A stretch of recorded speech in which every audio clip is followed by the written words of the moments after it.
Eric Kelly, how are you, sir? Excelente.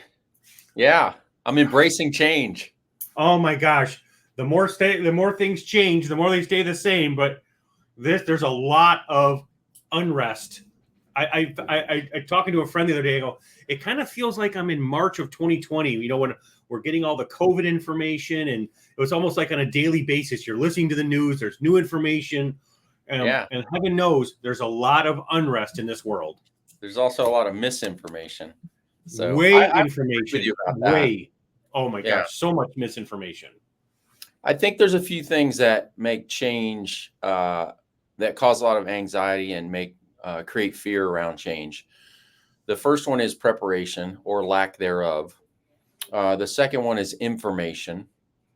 And then I think the third one is just implementation, about having a clear intention and knowing, hey, this is how I'm going to proceed with the process. And, uh, there's always change in the world, whether it's our industry or any other. The only constant that we actually have in life is change.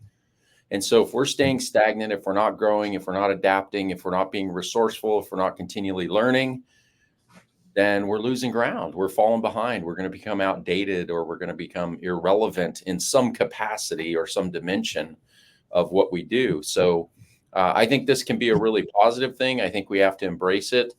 I think I have some strong opinions about it, and but I think that we don't control it. So our job is to navigate through it. That's exactly correct. And Eric, I think it really boils down to, and this is so interesting that we're talking about this today, but this is all communication. It's Yeah. all how you're going to communicate as we'll focus on real estate market because there's a lot of unrest there, but it's all communication. How do you communicate with your buyers? How do you communicate with your sellers? And how do you communicate with your fellow team member on the other side of this deal? Yes. If you're a bad communicator, you're going to struggle through this change. But if you're a good communicator, and if you have good communication with your broker, because your broker should really be shepherding you through this process. Yeah, that's absolutely right. And certainly something that I'm super grateful for in the environment that I'm in now. We actually have 10 brokers in our company in Arizona and 3 administrative support people who are working diligently to make sure that we are very, very well equipped. And so I think that EXP has done an incredible job. I know there's a lot of good companies out there that are being proactive, so I'm not trying to pitch our company, but I do want to acknowledge them for doing such a tremendous job in being proactive. I've got a couple resources I can share today. If there are people that catch this on the recording and they want those resources, if they DM me, shoot me an email or a text, I will send those. But the first one I want to highlight is the EXP Toolkit. And if you go to exptoolkit.com, actually, I think I can grab a link here. There's a whole resource library about representing buyers in a new era. And so that's free to anybody. Can you say that URL again, Eric? exptoolkit.com? Yeah, I posted it in the comment section of this, but yeah, if you can share it, but it's EXP Toolkit, TOOLKIT.com. There's a bunch of resources there. There's training videos. Our CEO, Leo Perea, did a 48 or 58-minute video. It's a little bit under an hour, but incredibly informative. I've actually personally listened to it multiple times.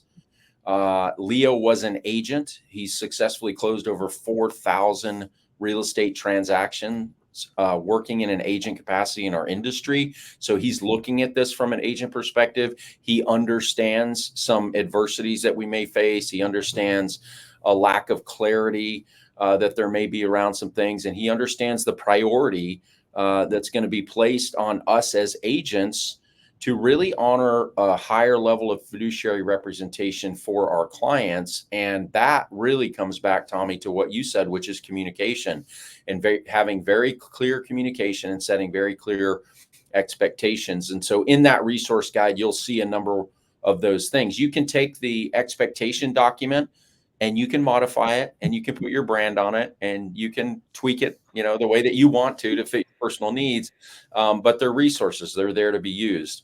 Some of the documentation that's going to be required going forward is also going to be unique. There's now a single property buyer broker agreement. We have not had that before in our industry.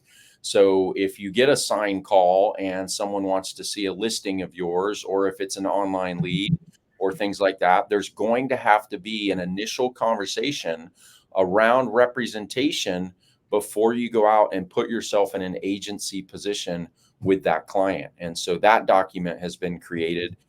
There's links to that there. There's also some modifications to the buyer broker agreement where there's some added clarity around compensation and how that's going to be paid. And we'll dive in and talk about that specifically because there's a few different ways that compensation can be made going forward. So I know people have concerns. I know there's some ambiguity. I know that there's some anxiety about what's coming and how they're going to be paid. Is there something specific, Tommy, that you've heard with some repetition that you think we should start with in terms of talking about compensation and the structure of listing agreements, buyer agreements going forward? Well, I think one of the things is, okay, as a consumer, how does this change my relationship with my buyer agent? What happens? How does that work now? So I think there's pros and cons to the changes. Okay. The cons, because it's human nature, we all see the negative first, right? So I'll just start there. The cons are, I think it kind of muddies the water in terms of clearly honoring our fiduciary responsibility, which I've been at this for a little while. And the era that I grew up in, whether it was code of ethics or how our brokerage wanted to present, but it's always been frowned upon or prohibited to negotiate compensation as part of a purchase agreement for a property when representing a buyer. That dynamic sort of changes now. So there is a new form that is a compensation agreement. And what our brokers are recommending is this actually could be submitted prior to the purchase offer to gain agreement for compensation directly from the seller. And then a purchase contract is negotiated. So they'd be two separate instruments of documentation, but there is going to be some connection to those two, which previously that wasn't necessarily the case. And it was kind of frowned upon or prohibited to negotiate compensation for yourself as an agent as part of a purchase agreement. Now, the positive side of this, which I do think there's definitely some positives, it's going to require a clear understanding on the part of the buyer of how you're going to be compensated and the services that you provide. And so what I think is important, I heard a friend say this. I was in Vancouver recently at a real estate conference, and one of the speakers talked about building a trust proposition.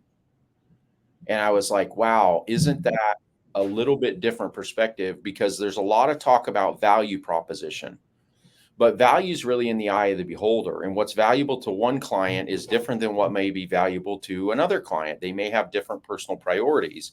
There's going to be some similarities in representing a buyer, but it could be different. So there's some nuance.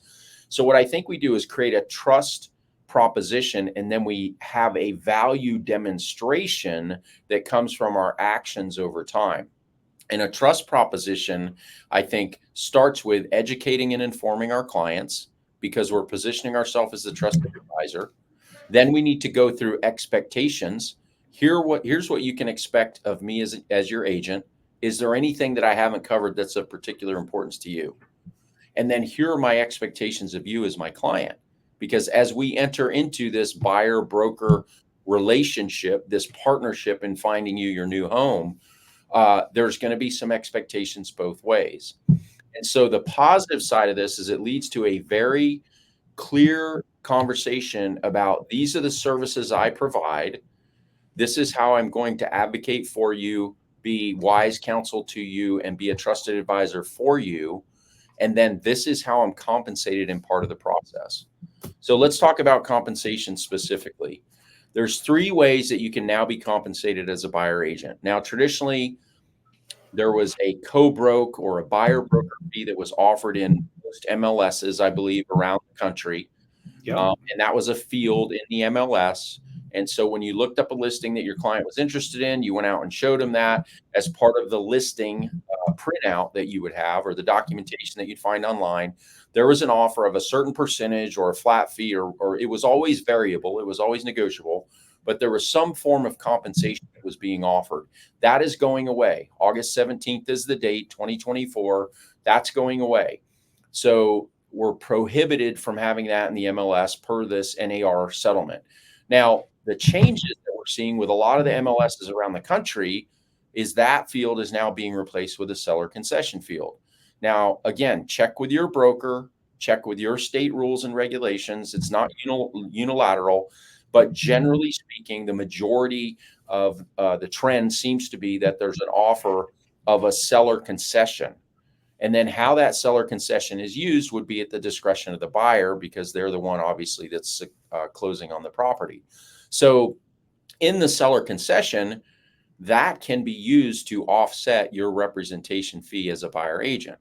So our expectation is when listing agents go take listings, again, this is going to lead to more clarity around compensation as part of the conversation, because listing agents are also now going to have to use some very specific language in the listing agreement. So we now have a revised listing agreement that's very clear. What we were seeing from some of the boards and things like that around the country was it was more like an IRS tax code trying to read it and interpret it. What we're trying to bring to the equation is clear communication and make it easy to understand and have a two-way dialogue with our clients so that all those expectations are set up front. So there's a new listing agreement where a seller has the option now to say, I want to offer some compensation. And how that's structured, again, is probably going to be state dependent, and you should get approval on that or education on that directly from your broker, or plug into some of the trainings that we have available so you'll have additional clarity specific to your state. So there can be a seller credit to the buyer, which would be displayed as a seller concession MLS. There can be a seller paying a buyer directly. Now there's a separate compensation agreement that would be signed. If I was representing a buyer, I would actually submit this, have it signed and approved by the seller, and it would clearly delineate what my compensation was going to be at the successful closing of the sale of their home. And so they can pay the buyer brokerage directly. So it used to be, obviously, there was a contract in the MLS when we had that. I think we all know that, where the seller's brokerage would pay the buyer brokerage. That component is going away, but now the seller could pay the buyer brokerage directly. So that's another component. And then the third scenario is that the buyer will agree to compensate their agent directly. So they could theoretically pay a retainer fee up front. They could pay a percentage of the value of the home. They could pay a flat fee that's previously agreed upon. The most important thing is there's clear communication and it's documented in writing. And that's the whole thing, documented in writing and communication. So you have to have, gone are going to be the days. And this conversation is blowing up, Eric. I just got some text messages. People are back channeling me. So I got another question over here. But gone are the days that somebody calls you up, say, hey, my name's Jimmy. We haven't met before, but there's a home on Mockingbird Lane. I want you to take me, tour it. I'll meet you there in 15 minutes. Mm-hmm. We got to have a conversation beforehand. We got to meet, and there has to be some signatures involved, and there has to be a enhanced communication. So some of those spur of the moments, I have a brand new lead that just came in from Zillow or whatever. Now you have to have a conversation. You have to build that relationship before you can move forward on it. That's correct. Yeah. And I think that, I think we're building rapport. We're building enough rapport. And I've got a quick example of that. I was just visiting family in upstate New York, and there was a property I wanted to look at. And so I actually contacted the listing agent directly and talked to him and said, hey, I'm an agent in another state. I'm out visiting. I want to go look at this property. And they had some disclosure documents that we signed on the hood of his car. Now, he'd been an agent for a long time, about twice as long as I have. So he was long in the tooth, as they say. Right. But we stood there at the property, and he's like, "Hey, before I can share information or act in an agency capacity, I have to have these documents signed." And we signed him on the hood of his car. So it is going to be a different world. I think the positive side of that is, with the evolution of online leads and with the evolution of instant access to information, I do feel like agency has been commoditized a little bit, and that there's a dimension of public perception where this agent is just as good as that agent, as good as that agent, which we all know, if we're in the industry, that is absolutely not the case. I have no doubt that there have been successful results dozens and dozens and dozens of times for our clients that never would have happened without the level of professionalism, without the strategic thinking, without the ability to negotiate, without the market knowledge, all the elements that make up the components of us being high level professionals in our industry. That if those things had not showed up, if those things had not been present, or we hadn't brought them to the equation, we wouldn't have gotten the result that our clients got. They wouldn't have Right. won in the way that they wanted to win. So what this does is now position us as maybe a little higher caliber advisor, like a financial advisor, like an attorney. Like, attorney's not going to give you advice without signing a letter of engagement, and a lot of times, No way. right? And we are in some limited capacity, especially in the state of Arizona, the way our licensing works. We do have a limited license to practice law. And so we are negotiating and we are drafting contracts on behalf of our clients. And so this is just sort of elevating that level of expectation. And people that are credible and that value our services are likely not going to have resistance to that. They're going to understand, but they are going to have questions about it because it's different. Speaking of questions, we have a question here that's coming on in. Can buyers finance their agent commission, or do they have to pay separately? Well, that's a good question. It's a little bit of a TBD. I don't think there's 100% clarity on it. I have heard a number of times that there are going to be provisions for buyers to finance commission. I'm not aware that that exists at this moment, but that's something that we'll certainly stay on top of and be sharing as part of the resources that we're sharing with everyone in the Level Up community to keep them on the leading edge of it. So I do think that it's likely that will be the case. Yeah. Right. And it's going to be very, previously, and I know back to our communication, there used to be a pool of marketing money. Say, we're going to market your home.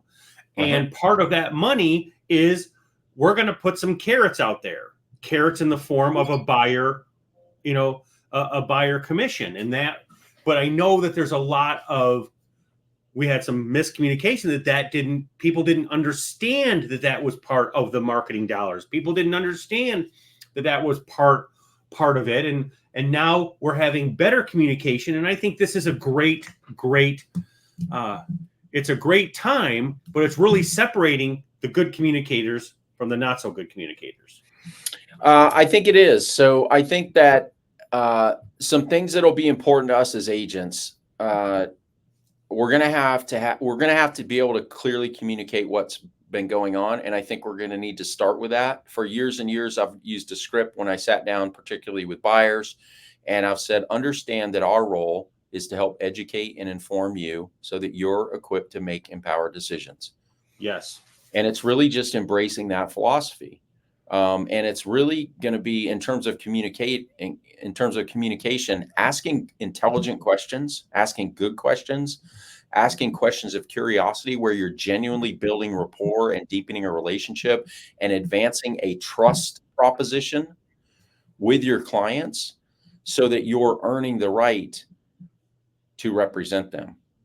And when you do that and you engage active listening, and you take your time in that process, in that dialogue, you are going to build a deeper level of trust, which is going to equip you to be able to ask for this level of commitment on the front end before you may have demonstrated a ton of value.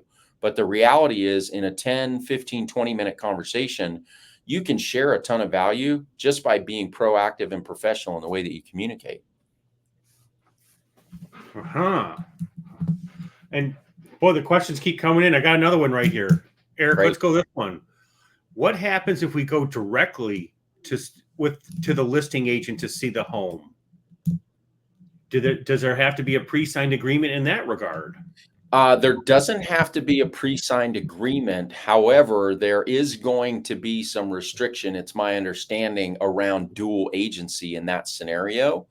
And so what may occur is a buyer may go directly to the listing agent, and then they will have to sign a form where the listing agent is going to have some general obligations like dealing in good faith, truthfulness and honesty, accounting, and sharing accurate numbers and information. But outside of that, they are not fulfilling an agency role. So it would kind of be like a FSBO, that's unrepresented, and we're going to bring a buyer, and we're going to have a buyer broker agreement, and we may negotiate with that seller to pay us a fee to represent that buyer, because they could pay our brokerage directly in representing a buyer. But we're also going to have them sign a form that says they're an unrepresented seller, and that they're not relying on us to provide any of the agency level services that we might provide, that they're acting on their own behalf. Learning never stops, does it? Learning never stops. No, it doesn't. Yeah, great questions. It is. We got some great questions coming in here, and it's really remarkable how much misinformation is out there. I mean, there's a lot of panic, there's a lot of fear, and it's just, what happened to going to your broker and relying on your broker?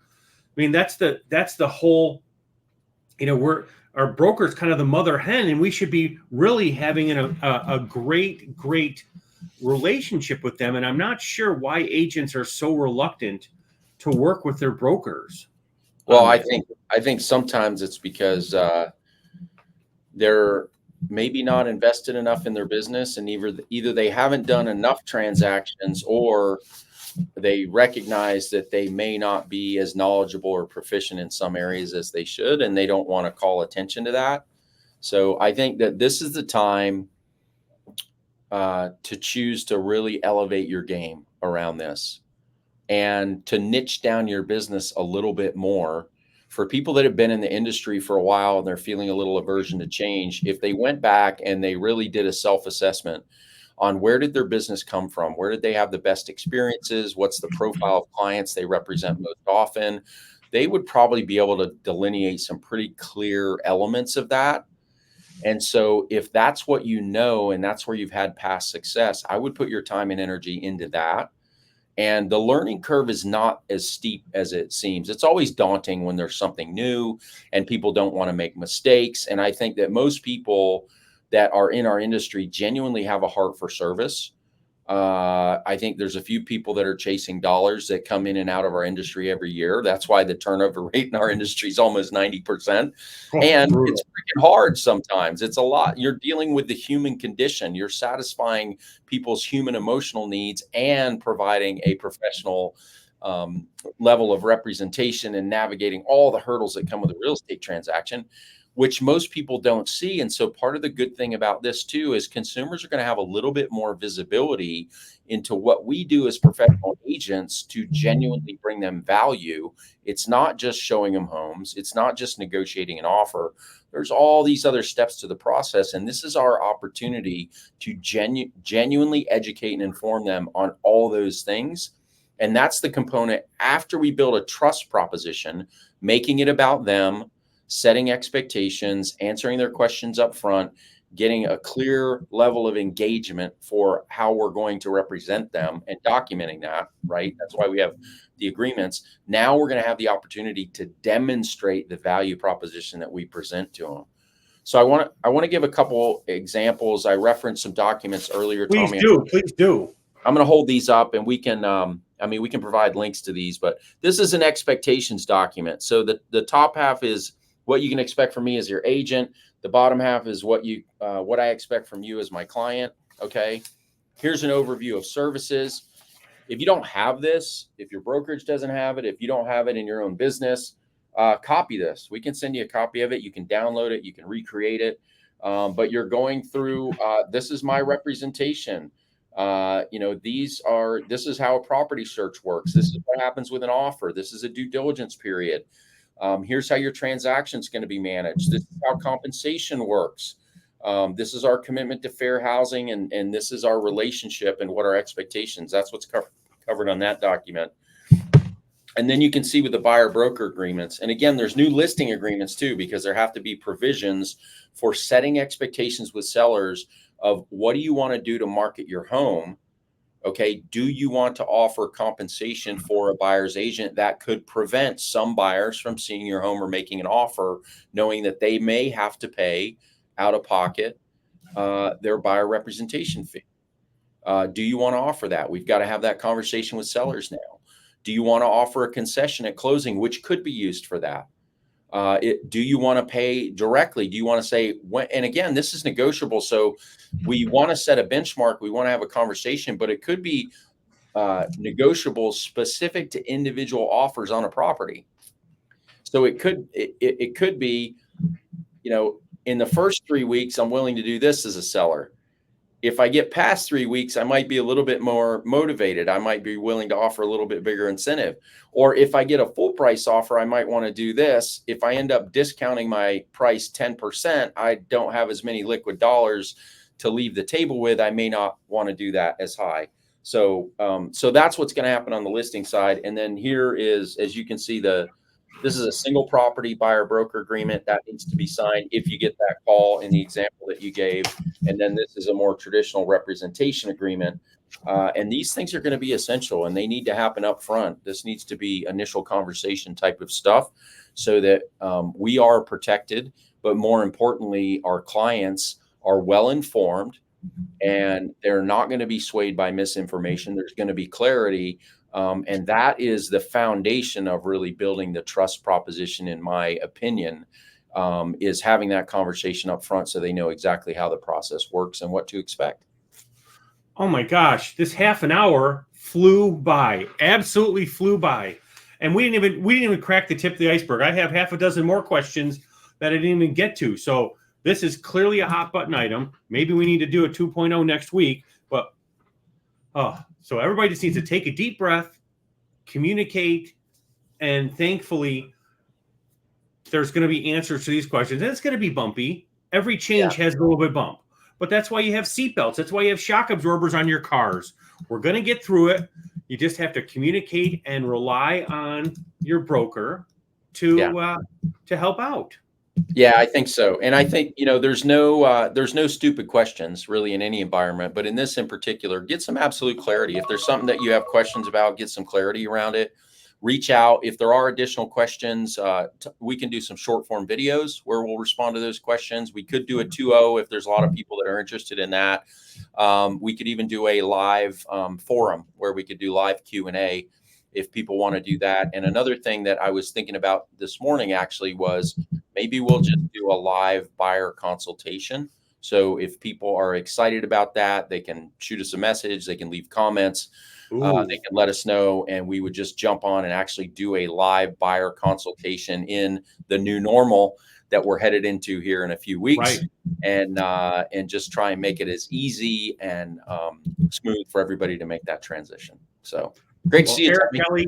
Thank you so much. We gotta go. Happy day. Thanks for tuning in and leveling up your business, and we'll talk to you later. Bye. All right. Be well. Level up.